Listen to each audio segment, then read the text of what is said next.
You have now arrived at Stadium and Gale. The snap, the kick, it's been blocked again! Oh my! It's been blocked again! He's going to heave one deep down the field. It's going to be to the goal line. It's going to be gone! It's a touchdown! And the Gators have won the game! Tyreek Cleveland! Oh my! I can't believe what I just saw! Dropping back to throw, pops and fires the ball over the middle. It's Corey! It's Corey! Got a touchdown! Corey's got a touchdown! Oh my! Corey's got a touchdown! Hands it off to Harvin. He comes back. Say goodbye. Ahmad Black, in his final game as a Gator, takes it all the way home and sends Urban out a winner. You have now arrived at Stadium and Gale.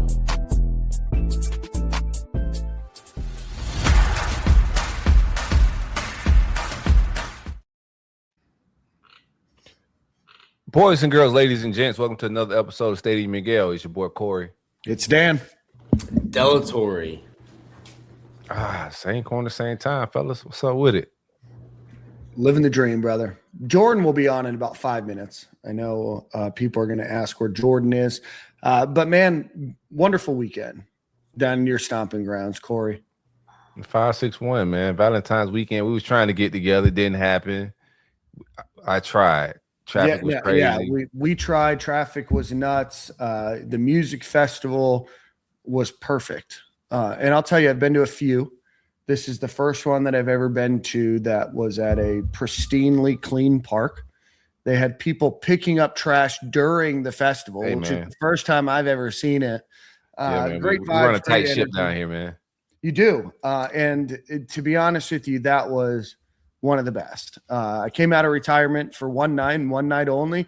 And I can prove that I was in retirement because Corey and I are trying to connect after. You went out of retirement, though. You bowed out, bro. Yeah, but we were trying to get together and it was late. I'm like, you know what? I don't think we're going to be able to make this happen tonight. I grew up a little bit. I'm in my sourdough era now. But Kygo, Calvin Harris, Bunt, Sophie Tucker. It was great. A lot of BPMs. This is But interesting. then I got a lot of REM sleep that night. This is the melding of two Dans.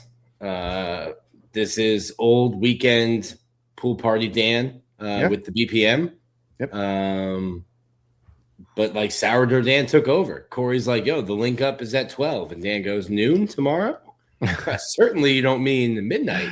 No, I mean, Corey and I tried to link up for breakfast at 10:30. I'm like, no, man, we've already eaten breakfast. We went to this little bagel spot called McCabe's. Open the place up. Anyway, we went there and we were almost on our way back by the time Corey hit us. I mean, this is just – I'm proud of myself. This is growing up. This is what adulting looks like. I'm out. You know, we in Gardens having Valentine's Day dinner. So we wrap up. And I had a Mai Tai there. They got their own little version of a Mai Tai, like an Indian restaurant we ate at. Stage, you haven't ate there. It's spelled stage. So I was calling it stage and they correct me. It's Stage. But I got a Mai Tai drink that came with like a little IV bag. You know, me and the wife shared it. Very strong. So I was lit, man. I'm ready to hang out. You know, wife had to swing back by the house real quick. I was like, all right, she said she left. She needed a jacket, but she went and got her charger. She left her charger phone. That's what it really was. But anywho, I get downtown trying to find a spot to drink because I don't go out like that. I don't know what's popping no more. So you ask me what bars is good. I'm like, I don't know. Let me drive around and see real quick. A couple spots just look too young. By the time I found something, I hit Dan up. Dan was like, man, I heard it in his voice when he picked up, like a little about to let me down. In his voice. Hey, man. Yeah. It was great. We went to Lola 41, which if you live down there, that's a place to be seen. I didn't know that, right? I mean, you told me we booked a reservation a couple weeks ago. I figured it was a happening spot because the earliest we can get a reservation was 8:45, but that worked. We were coming down from Tampa, whatnot. We came there and we were dressed nice enough. No. That was not nice enough. That was not nice enough. But great times, great energy, great vibes. Shout out to to the 561. It's been a while since I've been down there. Nice. How'd you like Canopy, the top of the Hilton up there? That's great, man. It was great. Yeah, so we ended up having an Airbnb that canceled right as we were leaving Tampa. They had a water leak issue. I don't know. They had something.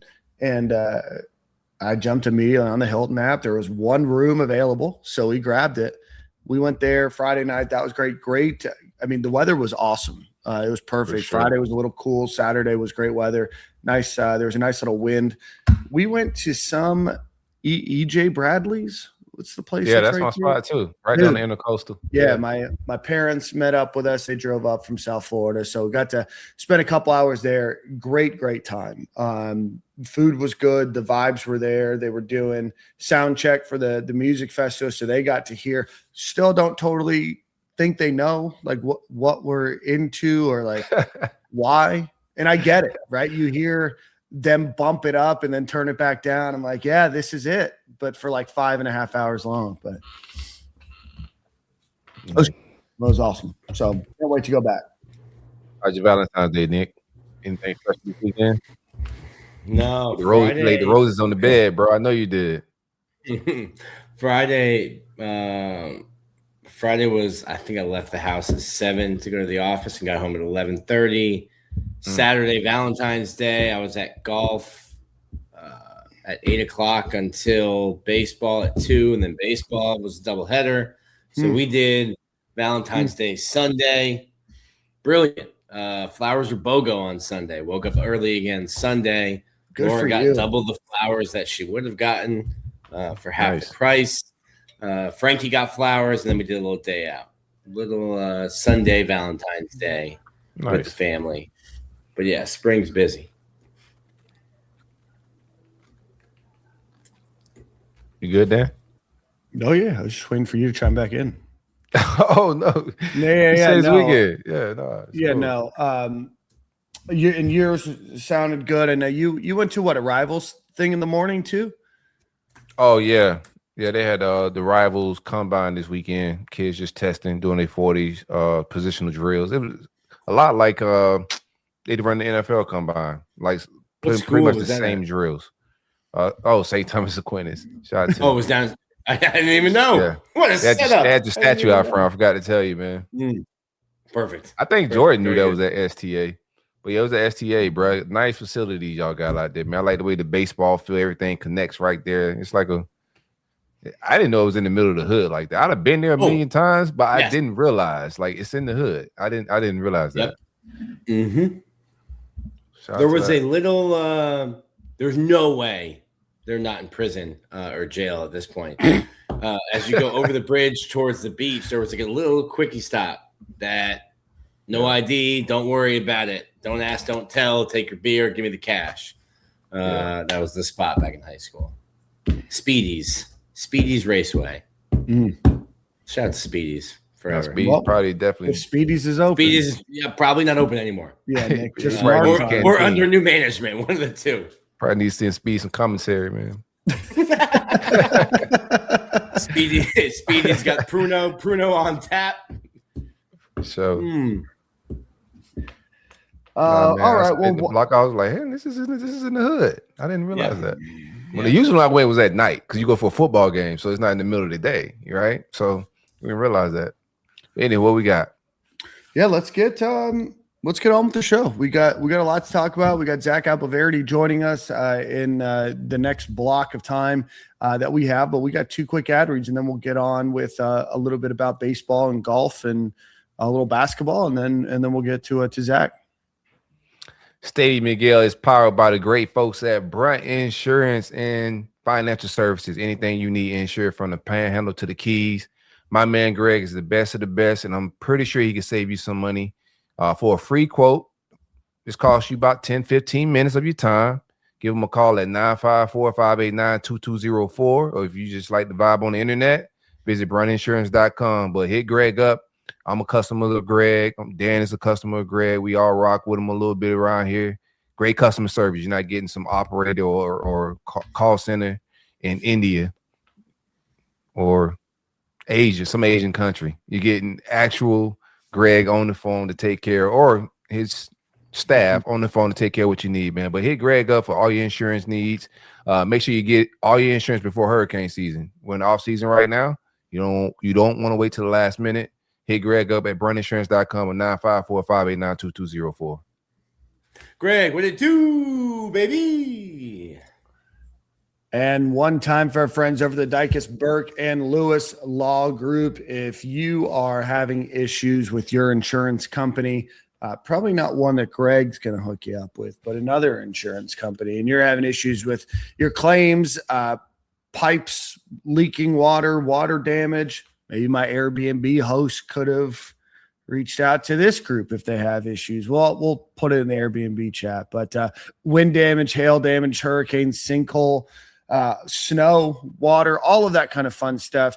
Give them a call, 855-652-1377. They used to work for the insurance companies, and now they work to protect you against their predatory behavior. So 855-652-1377, and that's Dicus Burke Law. That's DICUSBURKE law.com to give them a call. All right, Nick, since you were at both, we're going to knock out golf and baseball. Baseball goes 2-1 on the weekend. They lose the opening round to UAB, and then the opening game, and then they go back with an 11-0 and a 6-1 win to win the series. They have a midweek game this week, and then golf wins the Gator Invitational, beating the last three national champions in golf, Florida, Auburn, and Oklahoma State, as well as who else was there, Nick? A ton of teams. I think there were double-digit teams there. Notre Dame, UNF, Georgia Southern. But the Florida was paired with Auburn and Oklahoma State. Gotcha. Okay. So maybe that's where I read it incorrectly, but the Gators end up winning in decisive fashion. Really great final round on Sunday. But Nick, walk us through a little bit about baseball. Starting with baseball, tough night Friday. UAB, I don't know if I really don't know anything about UAB. I don't know. I know you looking like a liar a little bit. I know it's game one, but. Well, like they've got, I forget the school. Their leadoff guy, their center fielder, he's like 5'10" in cleats, 150 pounds, and leading off the game. He played at a school last year that shut the baseball program down and then transferred to UAB. Just our luck. And Liam Peterson's throwing 98, 97, and this kid's just fouling it back. And I'm like, when has this kid seen 98, 97? Right. And he's no problem with it. So Liam Peterson really struggled to throw strikes. Just didn't have it. He's been good in the regular season. His struggles have been in the postseason. So we expect him to bounce back. He's a first-round draft pick. Not the way he pitched Friday, but by all projections, preseason is a first-round draft pick at the end of the year. I think Florida out-hit UAB Friday night, but each team had 3 errors, and Florida walked 8, hit 2. So you're not going to win many games like that. They come back the next day and 10-run UAB in the first game and win decisively in the second game. I thought Aiden King was really good. A bunch of people were talking. We've kind of been talking about it privately at Condra that we think Aiden King might end up being the Friday night guy. Velo wasn't there. He was only like 90 and 92 throwing, but pitched. And I think a lot of kids now are just trying to throw as hard as they can. They don't know how to pitch. So it was nice to see him working his pitches, throwing fastball both sides of the plate, setting batters up rather than just trying to throw 1,000 miles an hour. But it's Nick, if you want to know how dumb I am, when you said Velo wasn't there, I'm like, I thought you were talking about Velo. I'm talking about our boy Velo. I'm like, I know he's a big Velocity. Supporter of the team. I'm like, I didn't know him being there was indicative of whether the team was going to win or not. But yeah, his velocity. Velocity. You gotta say it for the regulars, bro. The casuals, you can't be saying Velo nicknames on velocity, bro. He's a kid who touched 98 last year. So throwing, later in his outing, he's up on that thing. What? Later in his outing, he's throwing a fastball 88, 89, and as you get tired, and that's not a velocity that we're used to seeing from him. But he pitched well, quality start, gets the win. And then Cooper Walls, a transfer from Hawaii, gets the start in game 2. He'll be the Sunday guy. He was really good. And it was cool to see him pitching in Hawaii. You're not going to get in front of a bunch of big crowds. There was a weird weekend crowd-wise at baseball because you had the doubleheaders at softball as well. And then obviously you had Florida, Kentucky, which takes a lot of people. But after the Florida, Kentucky game let out, all those people kind of like migrate to Condren. So you had him and then Ernesto Lugo Conchola, who pitched at a D3 school last year. He was like a D3. Lugo Conchola. Ernesto Ernie. But what we said up at breakfast, boy, y'all got some names on y'all.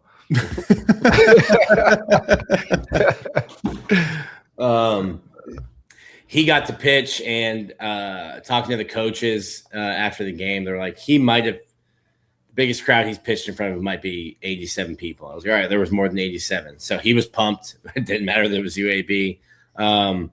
Overall, good weekend. I think they moved up in D1 baseball's rankings. Friday was just got ugly. Like you booted 3 balls. In the first inning, you drop a pop-up, which would have ended the inning in the first. You drop a pop-up at first base. Then if you don't drop, you win that game in regulation. So it's just little things. But yeah, there were some crazy scores around the country. I think Texas A&M put 23 up on somebody. Didn't Missouri put up like 34? Yeah. I'm interested to see if Missouri's good. They have to go heavy portal every year. Kentucky's playing their own brand of baseball. They stole 26 bases over 3 games. It's a lot of stealing. Next highest was 6 in the SEC. That's okay. Yeah, SEC doesn't steal. It's power pitching, power hitting, and then Kentucky plays its own kind of baseball. Yeah, it's a lawful conference. Maybe they should focus on baseball right now because basketball is not really working for them. What do you think? What you think? Like, you just think this is a first game type situation? You still feel good about our bullpen in the bats? Like, what's your overall feel for the team? Yeah, I feel really good. I feel really good about the bullpen, specifically Josh Rittenauer.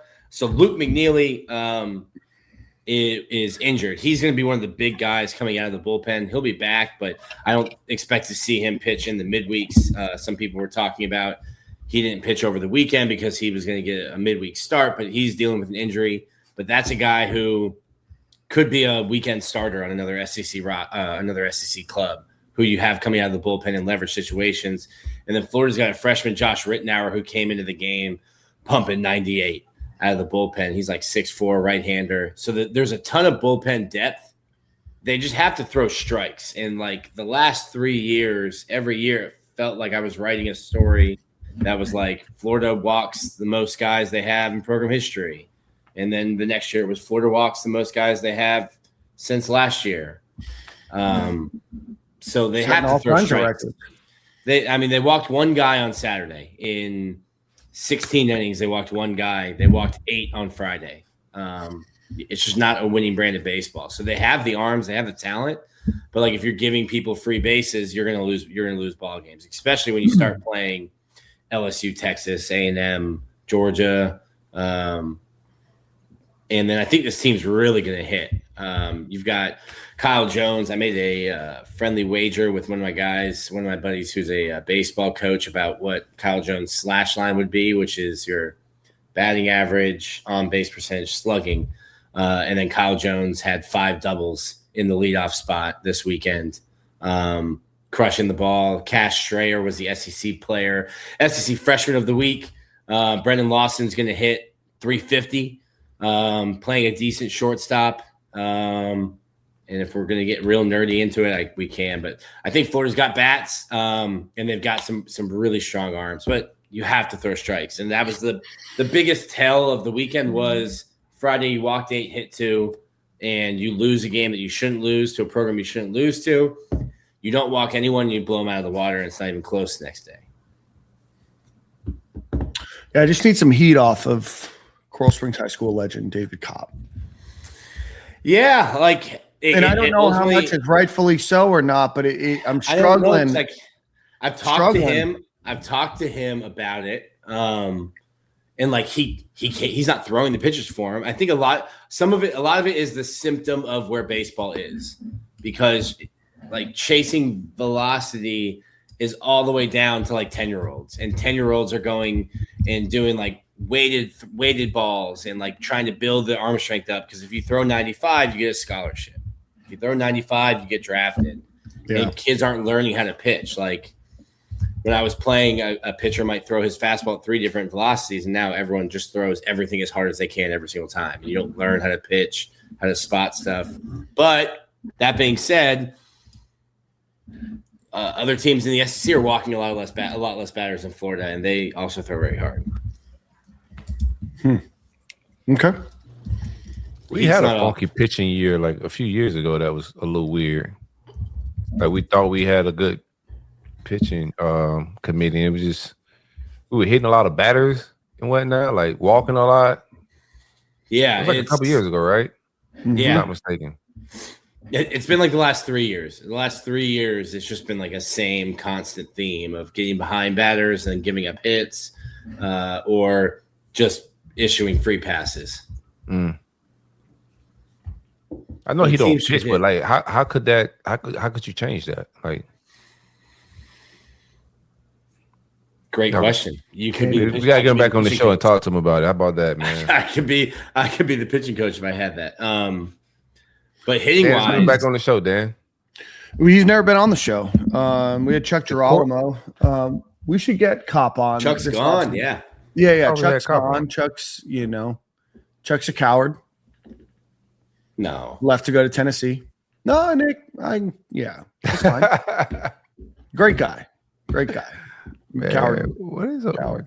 Not a real coward, just a coward for what happened. But yeah, I mean,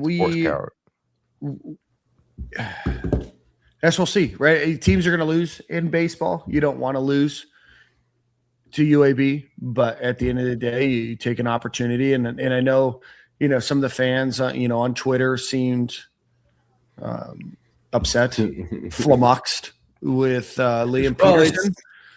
It's a pattern with Liam, because if you go back to his freshman year, he ends up earning a weekend spot, and he looks good all throughout the year. And then the NCAA tournament comes and he's terrible.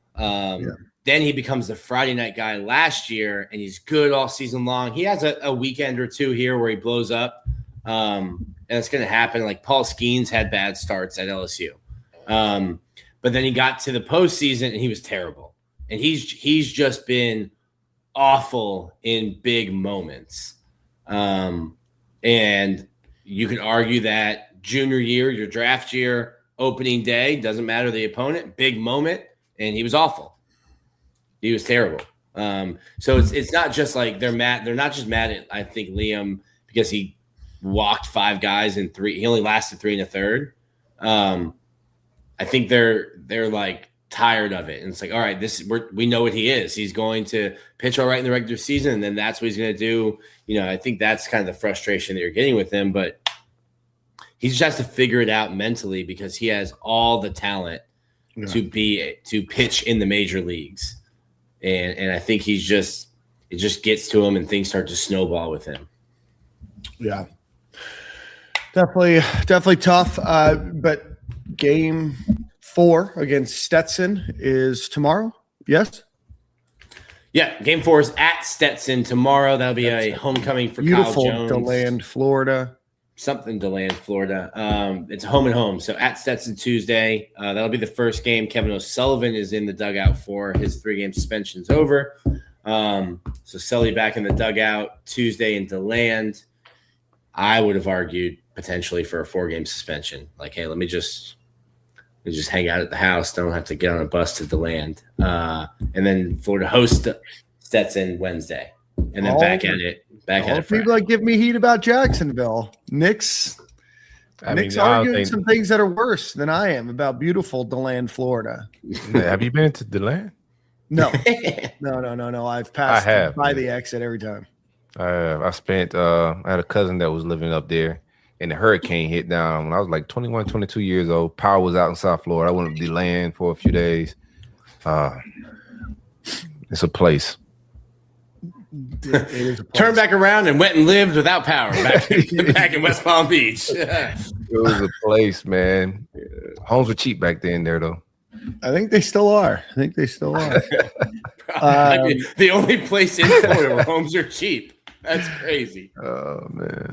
Let's rock. They got a downtown now. Okay, I didn't know that. How about that? I did not know that. I've only been to the out of town. Right. The in-town, uptown. And a couple others. Yeah, go ahead, Nick. Golf.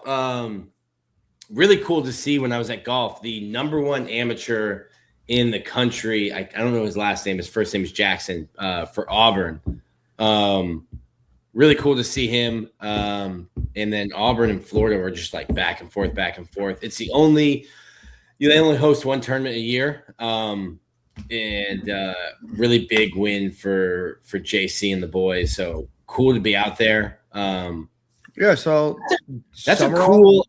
a cool event. Yeah, I saw Sumrall. He was there Saturday morning. My guy's just up early because he was like there for everyone to first tee off. I got there a little bit later. Yeah, he's posting on Twitter at like 4:45 in the morning. I think if you do that every day, like you just don't know how to sleep in. No, there's no sleeping in, man. I do like. I mean, again, the proof will be in the pudding in football, but I do like how involved he seems to be, and it seems a little bit more natural than some previous administrations that were here that just kind of showed up at things between the pizza drop off before the basketball game, going to the golf tournament, kind of just snapping pictures. Or it seems like he's living a dream, and hopefully it's a good dream, not a nightmare. Yeah, from my interactions with him, I texted this to a group chat this week because they were talking about it. One, he's just like, I think Florida is doing a good job of capitalizing on the PR of it, but I think he's just like a guy that likes sports. And I think he just is genuinely going to stuff because he likes watching sports. And then two, none of it matters. Like 12 Saturdays in the fall, 11 Saturdays in the fall, and then one on Cartoon Network because of the ACC. In the grand scheme of it all. like might as well enjoy it now, right? Yeah, like it's great. It's great PR, but like I like you said, Dan, it does feel genuine. I feel like he's just like a bro. I've said to some of like the football players, I'm like, dude, I think like coach wants to put eye black on and like needs a helmet and like wants to just like keep playing. That's just kind of his kind of attitude. Like everyone loves a coach who's 0-0. Yeah. What's better than this? Guys being dudes, you know what I mean? This is a bottom line fan base. I mean, we got some sunshine pumpers that'll ride, but it'll get noisy. It just is what it is. I thought like all of them had certain things qualities I liked about them. Like Napier has some just family, ways that he built the team, a lot of things too when he spoke, like his mindset, a lot of things about his mindset I like. Mm-hmm. But it just came down to like I wanted Billy to win, but like Nick said, it's a bottom line business around this football thing, mm-hmm. man. I think coaches like Signetti made it even tougher, right? Just winning big right away, it just shows like that type of turnaround. So it just comes down to the wins, man. But I do like how he's moving. Mm-hmm. One for Pop. Come on, man. Like you're not fooling anyone. Oh yeah. He been hanging heavy. Just for men. Yeah. I mean, either get the NIL deal and get some extra cash in the commercial, or just come on home, Kurt. It's fine. You look distinguished. Yeah, I don't younger than we do. No, you don't. No. Yeah. I mean, the hair color. The hair looks. His hair looks younger than our facial hair, but that's true. No, he does not look young, man. You're not fooling nobody.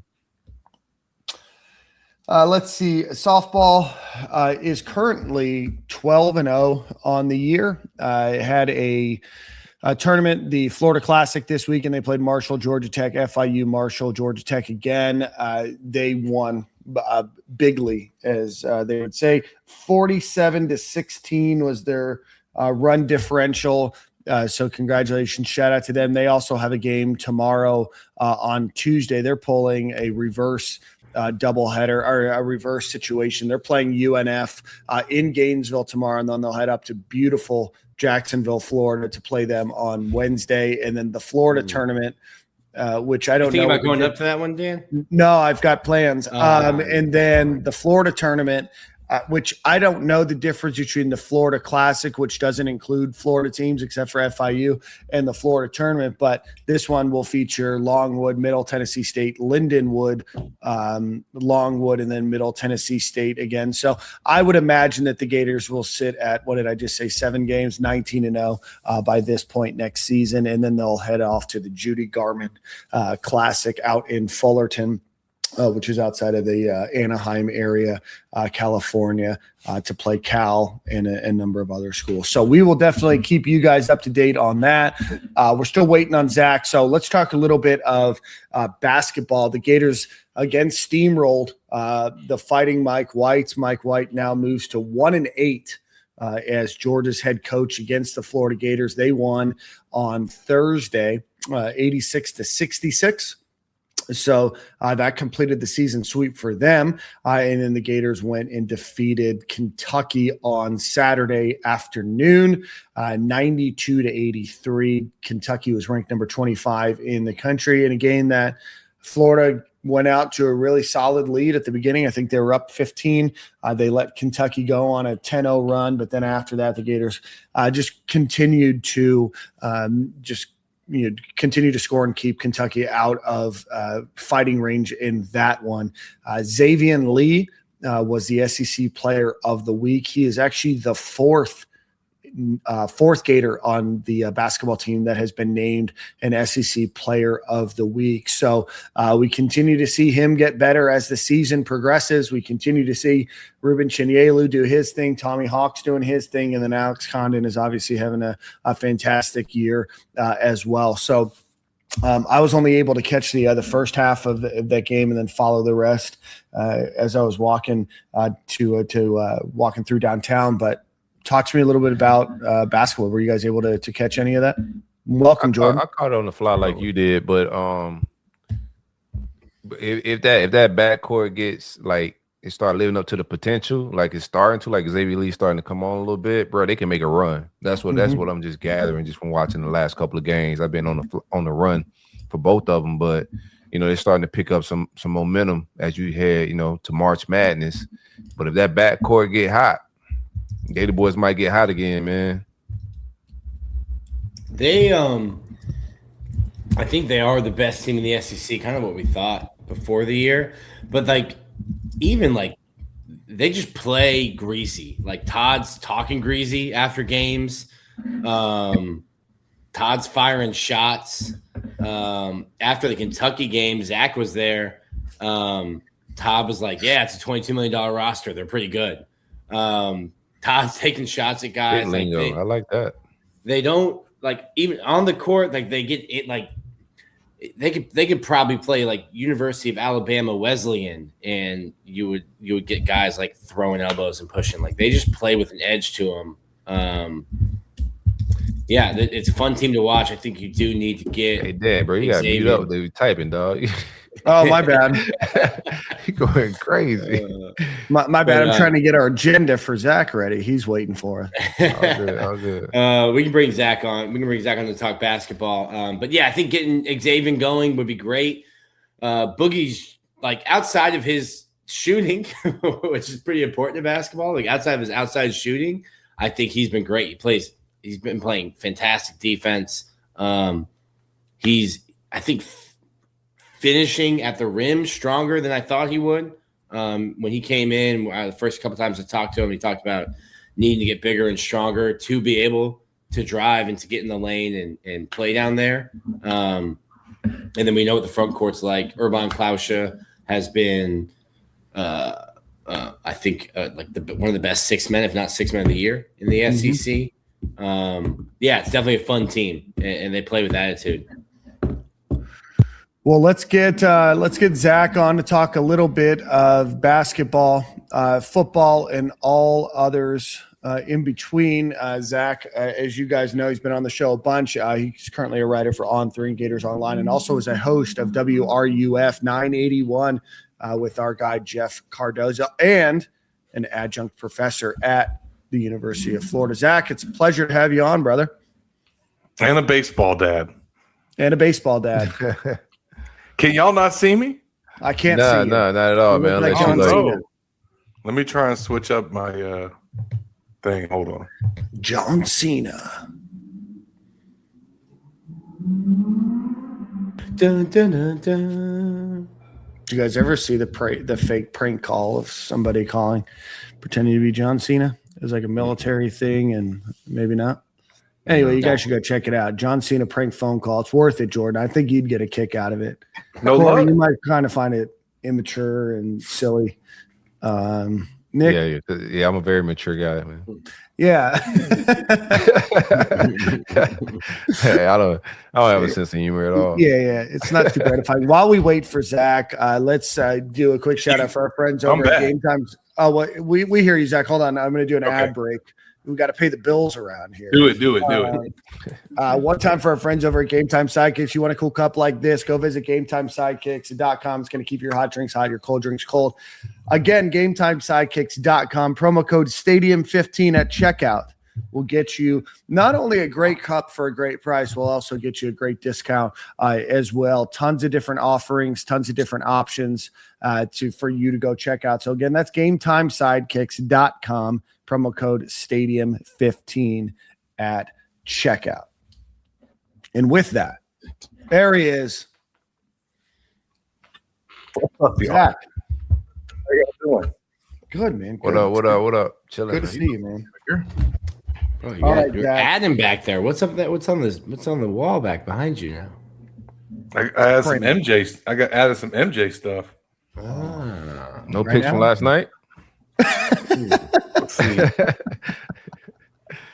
I got a little media national championship ring up there too. Okay. You know, the fine folks at Meldon Law hooked us up that Merrimack game. Wait, Nick couldn't hook his boy up, so I had to find other ways. No, you have a national championship ring from Meldon Law? I do. They did a giveaway at a basketball game. Oh, gotcha. Okay. And they even gave one to the media members. So shout out to them. Oh, shout out to Meldon. They're not a sponsor of the show, Zach. So one more time that you can say it. Then after that, they're done. Yeah, that ring was provided by the fine folks. All right. Zach, we were just finishing. I think you heard the tail end of our conversation about basketball. I know you keep close ties on it. Just overall team seems to be kicking it in high cylinder right now. And reading some of the reports online, it seems like folks are now including Florida in one of those teams to watch for, and where they probably projected Florida to maybe be a 4 seed, then a 3 seed. Now some folks even think maybe a 2 seed. What are kind of some of your expectations and thoughts from what we've seen out of this team, especially the last few weeks? Yeah, I mean they're hitting threes now, and their backcourt is playing as well as it's played all season. So if you get games like they've gotten from Xavier Lee, and you get this team making 10 threes in a game, even 9 threes in a game, like they're going to be hard to beat. They've always been able to lean on their front court. That's been their bread and butter. They've been the best rebounding team in the country all season. Chinyelu wasn't going off in non-conference play like he's going off now. So that has changed. Xavier playing the way that he's playing has changed. Urban and Isaiah Brown off the bench doing what they're doing has been a big boost. And then, like, hindsight's 2020, man, but the teams, or at least some of the teams that they lost to, or 3 of them are in the top 5 right now, in Duke, UConn, and Arizona. So, I mean, as bad as it was looking in non-conference play, we've come to find out, and we knew it then, but that Florida – took some losses to some really good teams, and they were in every single one of those games. And I bet you if they got a chance to play them again and they ran it back, Florida would come out on top.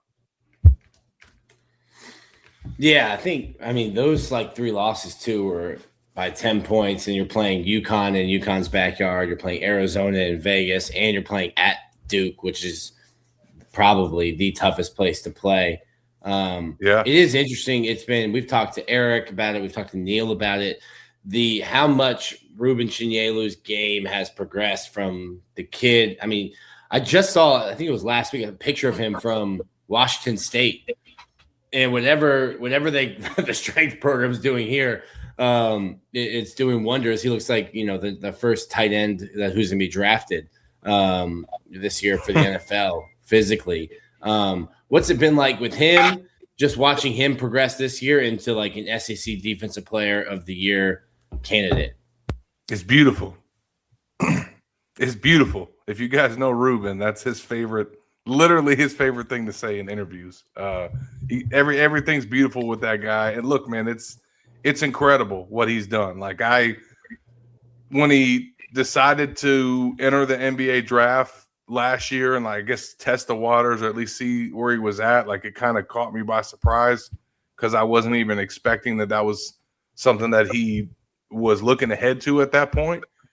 And now, like, I get it. Like the way that dude has attacked the offseason and come back this year, taking his defensive game to another level, but what he's done on offense, being able to average a double-double, like he's had 3 20 rebound games. And then you mentioned the defensive, like he had probably the best defensive stretch of the year earlier this season, that kind of highlight play that he had to end the first half. So shout out to Carlin Hartman, man. He is the guy that has developed this dude from when they got him over at Washington State, has pushed him to another level. And he's just the greatest guy in the world, man. Like he's such a beast on the court. And then you talk to him in interviews and stuff, and just the nicest guy. It'll be interesting to see what ends up happening after this season. And if the fine folks at Florida Victorious might be able to give those guys some incentive to come back. But nonetheless, man, he's I tell you what, if he does come back for one more year, he's probably going to have every rebounding record in school history. Yeah, Rue. It'll be interesting to see what he does. Not a Florida Victorious athlete. That's one right. Of the only ones, I think, one of the only ones on the basketball team that isn't with us. But also enjoy Carlin Hartman while you can. Not sure how long Carlin Hartman will be an assistant coach. Nothing against Florida, just how long he'll be an assistant coach. He's got head coach written all over him. And then we were mentioning a little bit earlier, Zach, Xavier Lee and Boogie. What I've always said that teams that make it far in the tournament have great elite point guard play or elite guard play, or they're old. Last year, Florida had the mix of both. They had elite guards who were all seniors. This year, it's been front court heavy, but how's the back court kind of evolving? X obviously coming off of a great week. And then Boogie still looking to figure it out from shooting deep, but how have you seen the backcourt kind of evolve? Yeah, that's it. That's the only really thing that you can point your finger on to be like, that's still the thing that's not happening is Boogie hitting from threes. I think those dudes are doing everything else. I think that Florida's decision to let Denzel Aberdeen walk was validated in this last game. And I know that Boogie Flan didn't have his best game, but he did have 2 defensive stops in the last minute while guarding Aberdeen with the game on the line when they cut it to 5. So, he's been every time Florida puts him against that best guard on the other team, Boogie shuts them down. So he's been doing that all year. And then he's had his moments, man. I keep going. You were there, Nick.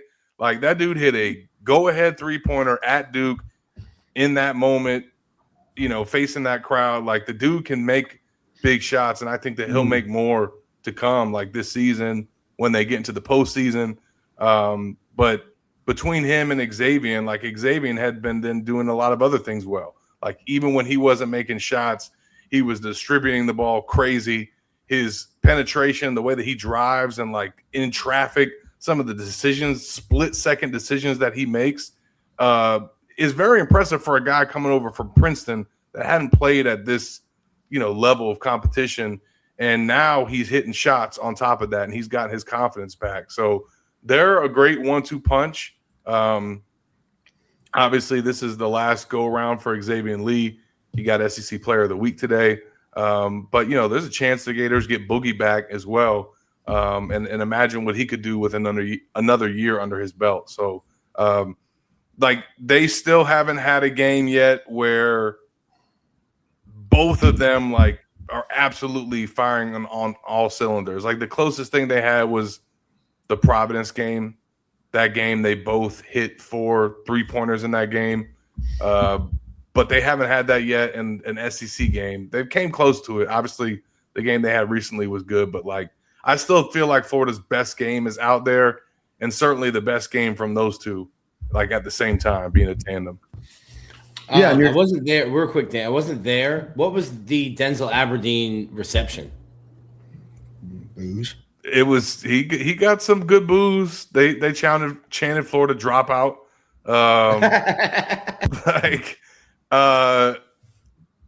Every time he touched the ball, he got booed.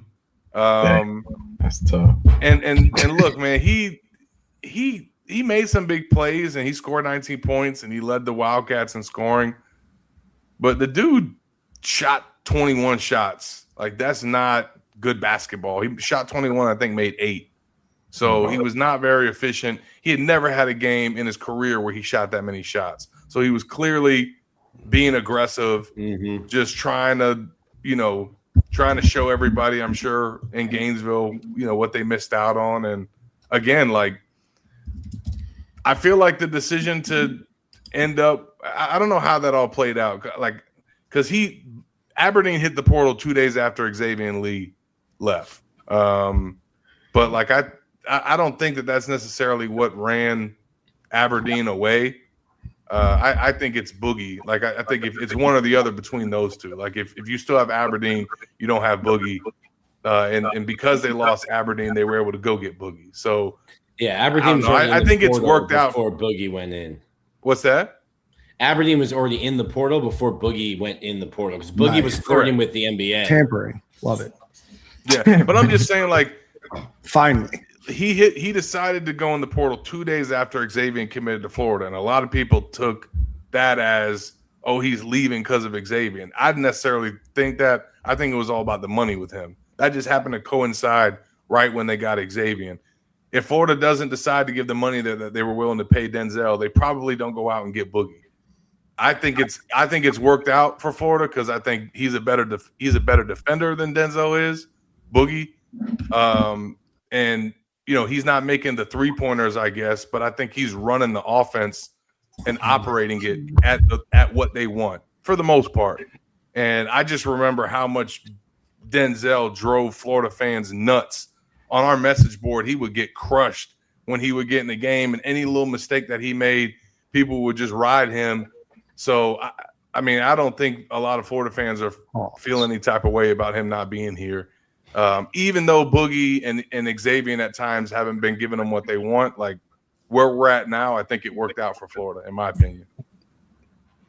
I don't think you're ever going to have a complete basketball team, completely complete, right? Sure. Every team's going to have some issues. They're college kids at the end of the day. A lot of NBA teams aren't even complete teams. So, if that's the last year's team was pretty damn complete. Yeah, and that's I was all right. But we still waited a while for them to play a complete game. That was the theme of the season. Is when they're gonna put it all together a little bit because there was a lot of But it all worked out. But they also somewhat. But also they lost 4 games, so you're man, I couldn't turn that game off.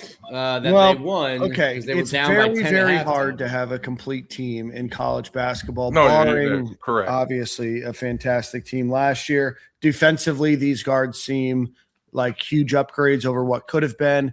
And then you have Isaiah Brown coming off the bench, giving some great points and doing some great work. And then Urban Klavjar. Nick, how do you pronounce it? You've been getting better and better with the pronunciation recently. Urban Klavjar. Yeah. He's been doing great. And like Nick said, he is a candidate for 6th man of the year for the SEC, and maybe you probably won't win for all the NCAA, but definitely up there at least in consideration. So another great squad that Todd Golden and his team have put together.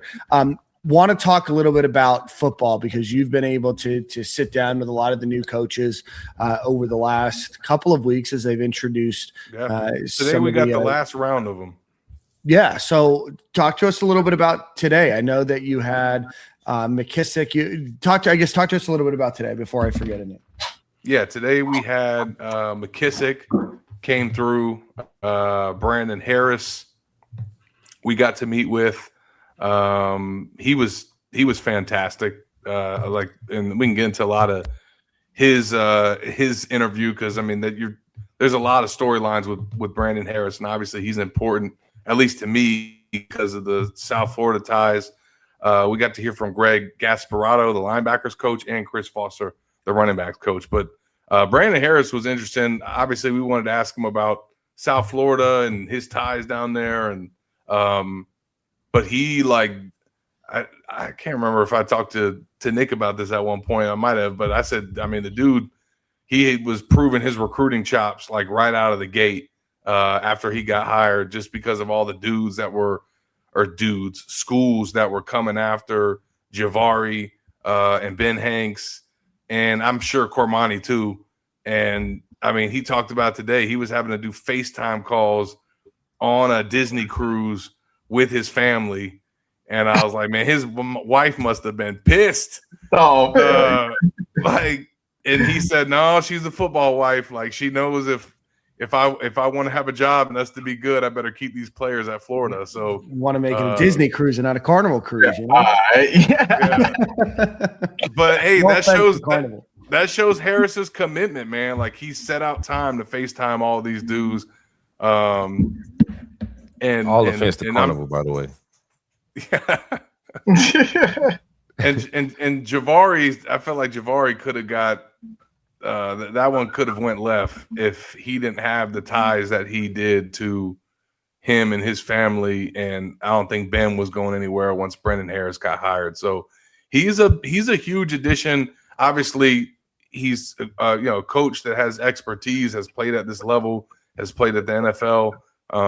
But like, you got to have a guy that can get your foot in the door in South Florida. Like, if you don't have that on your staff at UF, you're losing.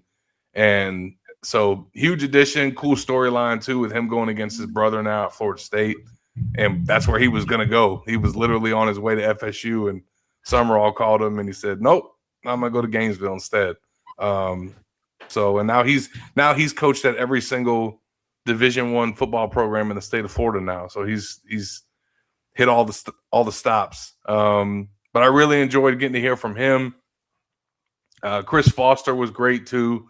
He got hired and literally the next day was in Jaden Ball's living room. So he had a quick turnaround.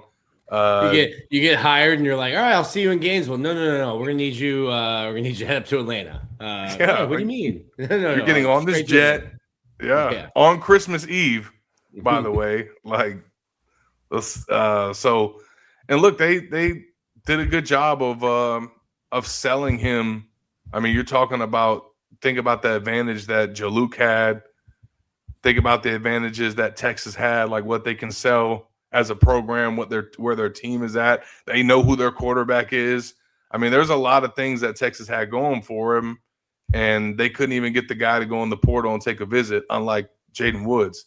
So a lot of that had to do with that visit that he had with Sumrall and Buster Faulkner and Chris Foster. So those guys did a good job. Faulkner, fortunately, I think for Florida, had a little bit of history with him and the dad, and they got a lot of respect for Buster. So that was huge for Florida because, as we all know, that was a big get for this program. And then hearing from Greg Gasparato, he's got a great linebackers room. He's excited about his group. He kind of went through all the guys that he's got in that room. Thinks really highly of Miles Graham, and I think he's obviously leading the pack there.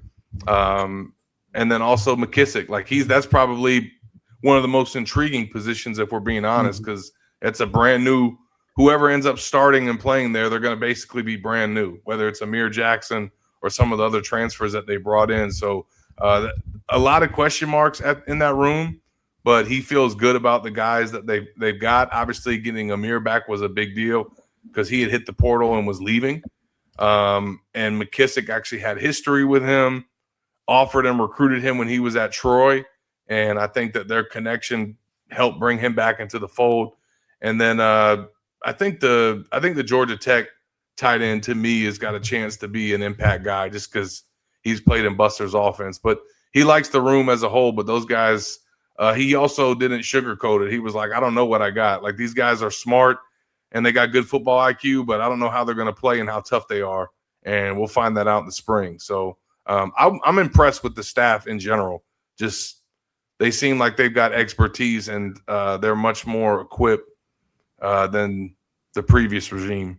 For those that didn't get the chance to were they streamed on YouTube? They were not. Okay, no, they were not. Energy. How would you compare like energy? Not that this matters necessarily, but what are their energy levels like? I mean, not a lot of people know much about Gasparano or Evan McKissick or Foster, right? And I think there was, and disappointment is the absolute wrong word to use, but I think there are some expectations maybe about who some of these people might be. What is their personality like, their energy like? Not everybody's going to be the yeller and screamer. Some people are going to be more thoughtful, more poised. Some people are going to be more soft-spoken. What's kind of the personality of the staff beyond, Jon Sumrall? One thing that the sense that I got in general, not just the guys that we heard from today and the ones that you listed, but just like these are football guys. And they don't strike me as dudes that are out of their league in any way. Like their expertise and the way that they go about looking at the game and talking about the game, they're not here for the hype. They're not here to like try and sell us on themselves or their program. Like they're here to coach. And they're here to like they're football guys, and I like that because it just seems like there's a different level of expertise, in my opinion, with this staff. And I haven't watched these guys coach a game, but just looking at their backgrounds, especially from the top, with the coordinators, and to just think about where Florida has been previously with its coordinator situations. So I like that. One thing that was also interesting about this staff, and I've covered every single coaching staff since Urban Meyer's staff. So I've never seen this when a new coaching staff got hired. I've never seen this. And again, it doesn't matter, but I just thought it was interesting. There's probably more than half of the coaches, including Sumrall, when they showed up for their first press conference, they all came around the room and met every single media member and shook our hands. And it wasn't like a quick, they wanted to come meet us and try to get everybody's name. They were Mark Long. What's that? Somebody walked up to Mark Long and said, I just want to shake his hand. No, they shake his hand. They met y'all took Mark out the cage. They got everybody. But I just thought that was, again, that doesn't mean anything, but it's different. A lot of coaches just come in and jump straight on that podium. And some of them didn't do that now. Buster Faulkner didn't do that. Okay. Buster Faulkner's not interested in being anybody's friend. He's here to call ball plays. That's how I like it. Yeah, that's what I'm saying. That's the vibe I got from these guys, and it was refreshing. For sure. Talking, doing my get to know you series and interview series, Buster Faulkner finishes the get to know you questions. None of them are about football. It's just about them as people. And he looks at me, he's like, I don't even talk about myself that much at family game night. And then we get to the football questions. I can't get him to stop talking. But I think it was to your point, doing my interviews, Gasparano struck me as matching Sumrall's intensity. Just want to coach football, potentially get in line and go through drills. McKissick was one that was interesting to me. He was raving about Amir Jackson. He was asking he was like, you know Kyle Pitts? I was like, I covered him. He's like, can we get him back here? I was like, I don't know. Can we find a judge? Apparently a Gainesville judge can make that happen to find a judge, get an injunction, maybe. But yeah, Marcus Davis, he tried my ass. I mentioned that I knew Rod Johnson. He said I played Rod. Played with Rod in high school. What do you mean? That's crazy. That's a crazy reaction. That's a crazy reaction. No, that's nuts. That's nuts. That's a crazy reaction. He tried his ass. Tried his ass, Corey. He tried me. Well, he was like, "Oh, you know Rod Johnson?" I was like, "Yeah." He's like, "I played high school." Like a sample of it, man. Like Costco. No, I don't even have a Costco up here. Yeah, and then I like Brad. Show is immature, man. You guys gotta grow up, man. I like Brad White a lot too. It'll be interesting to me. We talked about it a little bit last week what the defense looks like because I don't think, Florida. I don't think Florida has the guys or the personnel right now to really run what they ran at Kentucky, like a true 4-down front. Right. And we were talking, like the way that Brad was talking, it didn't seem like, hey, I'm going to force it. And I'm going to tell Jaden Woods, hey, put your hand down in the dirt and figure it out. So I'll be interested to see once we get to spring what the defense looks like. And if you're going to be adjusting what you do and what you're used to doing to what you have, or kind of what we've seen with less successful coaching staffs where you're trying to force what you have into what you want to do, whether it fits or it doesn't. Pause. That's gonna be tough. Like my expectation, I think I like what he did at Kentucky because he caused us hell, and I think Kentucky had a good defense. Like he gave Dan Mullen hell, and Dan Mullen can draw up some X's and O's on Saturday. Yeah, Mark Stoops was a bad man too, bro. So like they derailed the Anthony Richardson train. Week one, it was crazy off to Utah, and then they just came in and for sure. I mean, that's not a hard train to derail. Fair. But just throw a toothpick on it. But y'all said they gave us a run for our money last year. I'm like, honestly, who didn't? Everybody knew the 12 plays we was running. Yeah. So. But he causes problem around the league. Like, as much Mark Stoops does. Yeah. To Nick's point, defense. I mean, he was doing it to Dan. They did it to McElwain. Right. Yeah. That don't mean much either. I was a part of it, but How about I think when he get the personnel that he go ahead. Were you in the locker room for the they're still Kentucky, Jordan? No, I was part of the reason why he was out of there. I was back at home with my feet up. I was part of the reason he was out of there. They I can tell the story now. What was the year that they left? Was it who was wide open in the end zone? Was it Swain? Swain, I was there that year. Yeah. Actually, so then you know what he said in the locker room. I'm sorry. I watched it on TV. I was not there because that was the year I got suspended. Yeah. Okay. They twice, right? That was 17. I guess I guess it was 17, and they beat him. And in the locker room, he's talking to the team, and like they had no business winning that game, and they won. And he's like yada yada yada yada yada, and then at the end he goes, but they're still effing Kentucky. And they didn't. And I was told that they didn't like that messaging. Some of the folks in the UAA. I mean, they were not happy about that. They're too proper around here, man. We gotta talk greasy. If you can't talk greasy about the football game, not this staff. Yeah, but maybe I think they knew. They maybe saw what some of that was going to lead to. Right. Zach, I want to ask you, we talked a little bit about it last week. They talked about having an open QB competition. How do you think all of that plays out? Do you think it's truly open? I mean, I know that what the answer is yes, but do we think that Philo has a little bit of a head start on him, a big jump over Trammell? What do you think going into this offseason? I think it's clear he's got a leg up. How much of a leg up?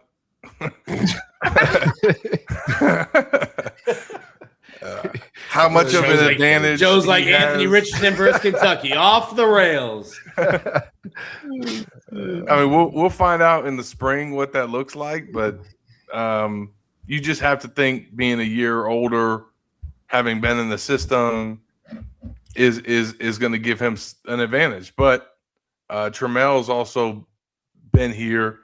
He's got a relationship with these guys. I'm sure he's closer with a lot of the offensive players than Aaron is. So in terms of chemistry and like once Tramel gets to a point that he's got the playbook down and feels comfortable, like he's going to have some advantages, I think. And I'll be honest, there's probably guys in that locker room that want to see Tramel win the job. And just because of the relationship that they have with him.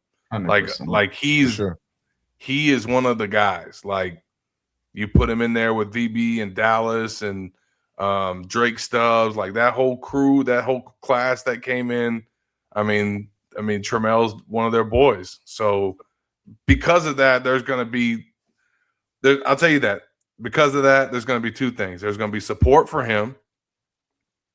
And number two, and more importantly, if Aaron doesn't win the job and they try to give it to him, that ain't going to fly. Facts. That ain't going to fly with this locker room and with the kind of guy that Tramel is. So Aaron's going to really have to win the job, in my opinion. Yeah, like outright. It has to be like clear as day. It can't even be like a close call. Correct. In the locker room, yeah.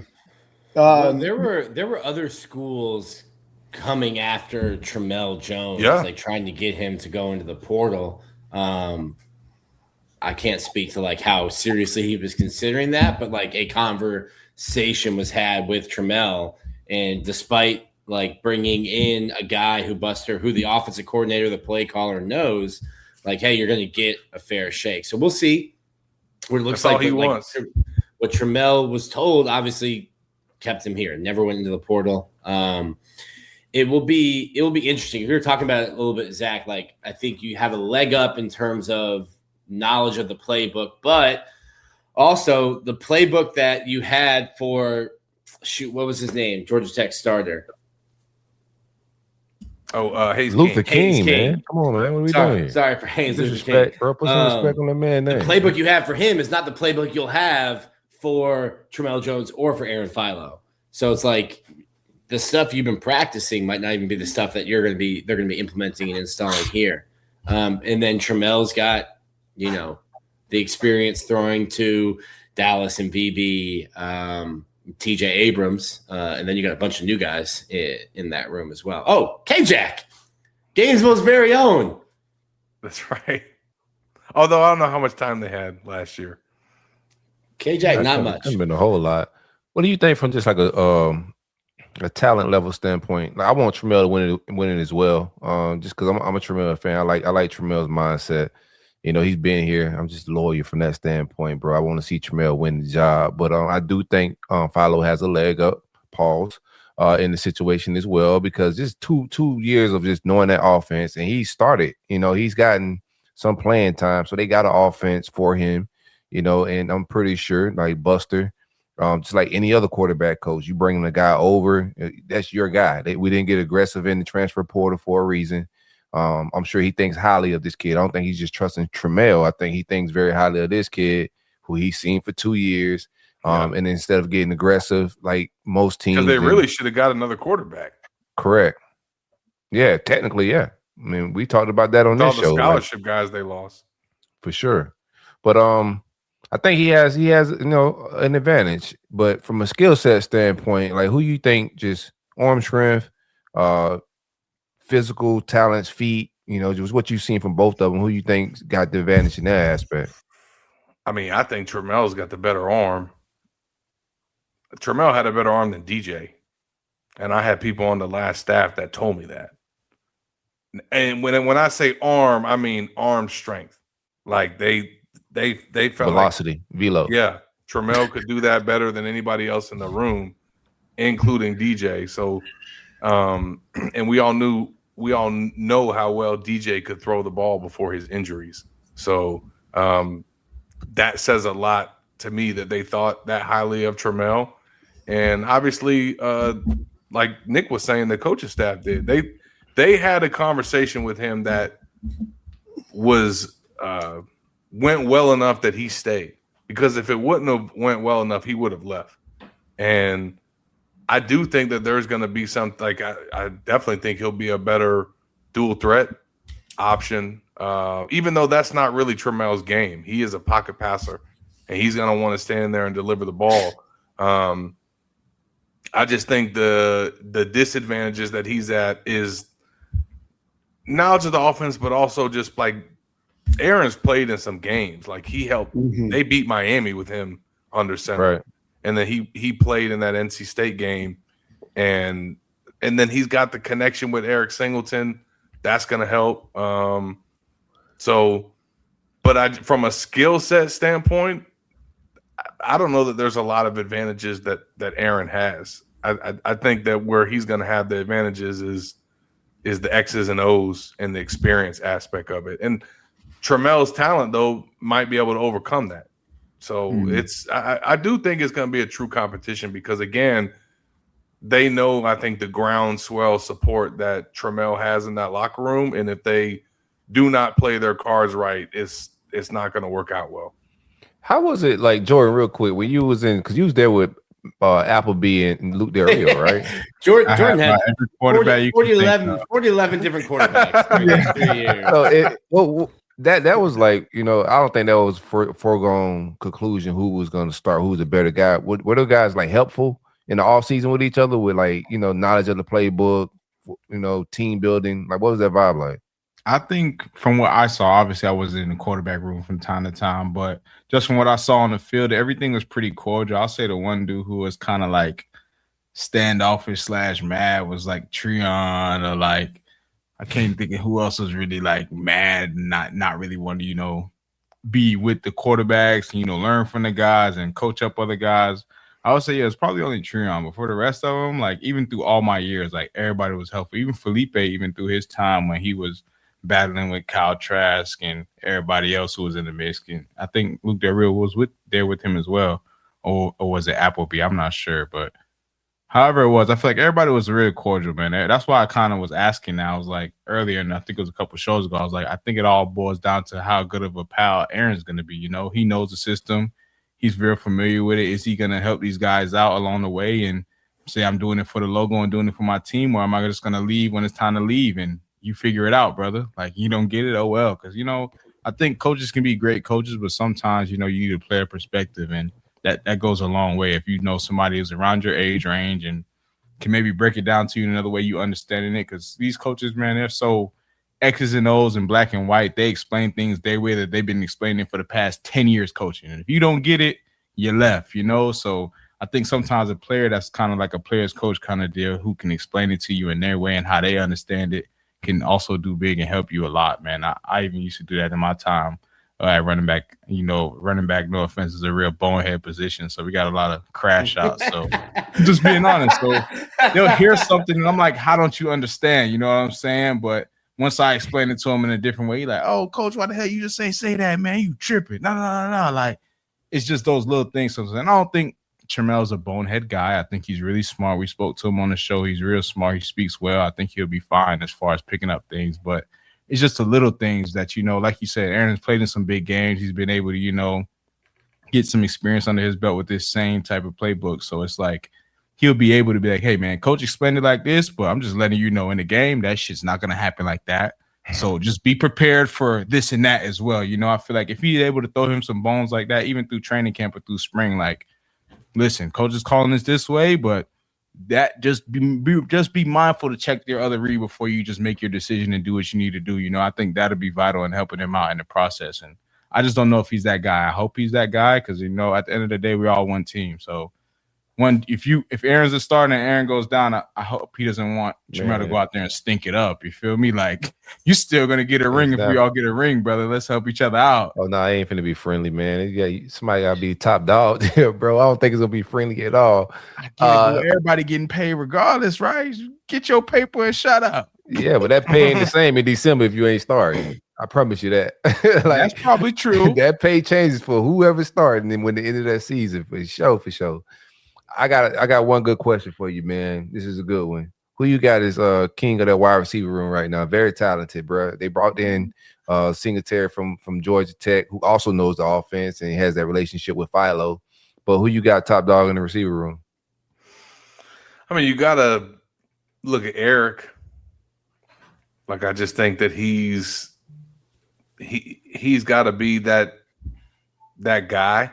only because of the experience year-wise that he is, and then just the time in the system, Buster knowing what he can do with him as a receiver. I just think that he's going to be one of their go-to guys, or if not their go-to guy.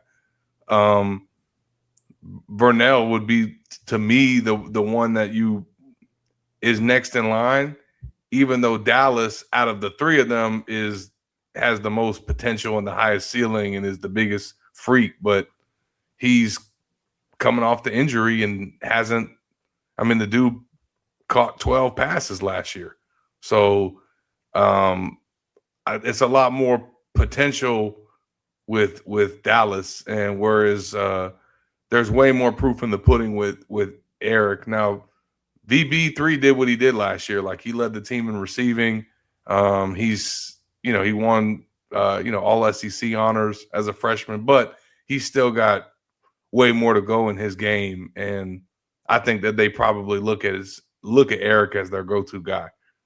Bro, you know what's crazy? As good of a season as VB3 had, he didn't get he had no touchdowns. Didn't score. I mean, he's had the one that he caught in Florida State game that they ruled incomplete. But yeah, they didn't go to him in the red zone. We ain't score much touchdowns all year. That's true. Well, okay. Yeah. I say that about a lot of people, Nick. We went into the half with 53 total yards of offense one game. Yeah. But I also think, to that point, I think Vernell can get used better. I'm excited to see what he can do. Everybody can get used better, bro. Yeah, but I'm excited to see what he can do in an air raid offense where they're going to, God willing, put 4 wide receivers on the field. That's going to be exciting. You expecting like an air raid style? Yeah, that's what Buster Faulkner's comes from. Listen, man, when he was the OC at Arkansas State, I think it was, in 2017, they had the number 5 passing offense in the country. Wow. In the FBS, number 5. And they were top 10 total offense, top 10 scoring offense, but they were number 5 passing offense. Everybody knows him for what he did at Georgia Tech, but the dude comes from that air raid. If he's got a quarterback that can sling it and receivers that can catch it, they're going to do it. And that's what's exciting to me, because now the question is, do they got a quarterback? That running back, man? He got it. Bro, I like the air raid talk, but you get out here and get too sexy and you don't feed. Well, and you got to have a quarterback that can do it. You got to have a quarterback that can go out there and throw for 400 yards in a game. I don't know that, if one of these guys are ready to fire out of the gate like that, you 100% are going to lean on number 13. You got to. Yeah. They're just going to be some air raid principles and philosophies and formations and stuff. We'll see. That opened up the run really and truly. So if we got a quarterback that can stretch it down the field and you scared of us picking you apart through the air, that's making 13's job way easier. Unload that box. Yeah, I'm about to say way easier than it's ever been for him in his entire career. I would say I don't think there's ever been a time where he had to, not be that guy for us offensively. So I think that'd be great for us. Honestly, that's great to hear. Before we go ahead. No, I was just saying, I was even watching just some film room stuff for Buster's offense, and I feel like he does a lot of window dressing as well. That's one thing I like about it. A lot of pre-shifts and motions, just to kind of get into a formation where you knew a defensive coordinator would probably call something different to this person, and you coming out and let's just say 12, and defensive coaches, they real short and sweet with stuff. I know you coming out in 12. I know what you like to run out of 12. You're hopping in the 2x2 set. All right, I got the perfect play call for you. We're just going to run 3 match here, and we're going to just live with it. Then all of a sudden, he motions to 3x1 before the play. And you're like, oh, shit, now I'm in trouble because I might be in the here where I got a whole shot through the seam or something. So just watching him over time and watching the tape, I like what he does and just kind of messes with the defense all the time. He's just not – we're going to get out, and this is what we saw a lot of last year, get out there, line up, and just run what we're going to run because this is what we do and this is our bread and butter. I think he takes his time in making sure that he's making the right play call each play. To that point, Jordan, here, the running back coach, Chris Foster, today got asked about Buster's offense, and this is what he said. He said, to me, it's a pro-style hybrid offense. if you're a running back and you want to go pro, this is a great offense to play in. He said it's very unconventional as far as sets. The thing I really like about it is you got to cover every blade of grass within the play. So, I like that. Sounds good. Yeah, I love that. I mean, especially with the weapons we got, we just need a little something offensively, man. We've been begging for it. So hopefully everything comes into fruition for us this year, man, because I think we as Gator fans, we're in dire need of a great season. The Gators Online subscribers wouldn't let me live if I didn't ask Billy why he wouldn't put 4 wide receivers on the field. And I finally asked him. He said, we got to keep a tight end on the field so they don't know our coverage. Or they don't know our protection. They know everything. 2 tight ends and 2 wide receivers. They know everything, Billy. You got 6 plays, bro. They know it all. What's that Denzel? Like Novocaine? I got 3. I got 6 plays. It works like Novocaine. Yeah, works like Novocaine. Bruh, you spend Coach Herman Boone. You spend millions and millions of dollars in the wide receiver room, and then the tight end room is just scraps, bro. You don't have no real investment there. You keep putting 2 tight ends on the field to do nothing. Like that was the craziest. Like all these coaches, bro, it drove Shane Matthews crazy. Bro, it drove me crazy. But listen, like all these coaches are just stubborn people. Like Mullen had his things where like he heard something from the fan base, and instead of like adjusting, he would just stick to it. Like he wouldn't change. Oh, y'all want me to start Anthony Richardson? All right. Georgia game. Here y'all go. Like just to be a jerk, bro. Like he's all these coaches like that. Oh, you want a Ferrari? Here's Khalil Jackson. No offense, Yeah. Oh, man. So all good. No, you're right. Man. Well, Zach, we appreciate you for joining the show as always. Let everybody know. I'm sure most everybody does, but if not, let everybody know where they can find you and read your work. Yeah, man. I'm at Gators Online, and then doing the radio show again, which is awesome. Monday through Friday on WRUF, streaming on YouTube, and then even still teaching at UF as well, man. I'm blessed to be able to do it. My schedule though these next 2 months are hell. My son's in baseball, and I every day of my week between that and spring football, I literally for the first time had to like map out my schedule and figure out where the hell I'm gonna be each night. But I wouldn't have it any other way. It's better to be busy than bored. Telling you. That's right. Make sure you give Zach a call on the WRUF time block when they take those phone calls, and give yourself a fun moniker, and then just call every day. Give Zach and Jeff something to do because you guys fill a 4-hour block. Lance showed back up, Zach.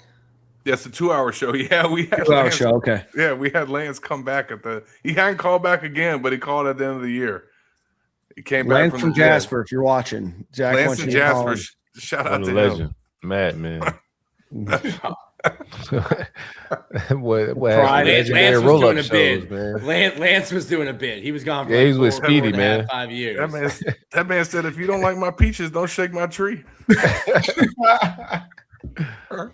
Man, well, we appreciate it, Zach. Thanks so much for joining, brother. We'll have you on in the next couple weeks, couple months. All right, boys. Y'all take care, man. Appreciate you. Zach, always a great time, an OG of this show. Let's get to a couple quick ad reads out of the way, and then we'll wrap up. Is that good with you guys? Sounds like a plan. Cool. One time for our friends over at Homefield Apparel, go visit homefieldapparel.com. Use promo code Stadium and Gale at checkout to get 20% off of your order. Softest cotton, all retro and vintage designs. Again, homefieldapparel.com, promo code Stadium and Gale, all one word at checkout. And if they don't have what you're looking for, go visit our friends over at Alumni Hall or at alumnihall.com. Located right in Gainesville, Florida. They have 2 for $40 shirts available, or you get 2 shirts for $40. The largest selection of Florida Gator apparel in all of Gainesville. So go check them out either on their store on Archer Road, or online at alumnihall.com. So again, that's homefieldapparel.com, promo code Stadium and Gale, and Alumni Hall and alumnihall.com. Very nice. I think leads us to the end. Jordan, sad I couldn't meet up with you this weekend, but we're going to do it again soon. Yeah. I actually ended up coming out downtown that night, and a bunch of people were out from the concert. Right. My wife ate at Lenore's, I think it's called. Oh, shout out Lenore's, man. It was fire. Yeah. So that's a Palm Beach staple right there, brother. By the time we got out the restaurant, it was like a bunch of crazy people, women half dressed, butt cheeks out. I'm like, yeah. We was riding around.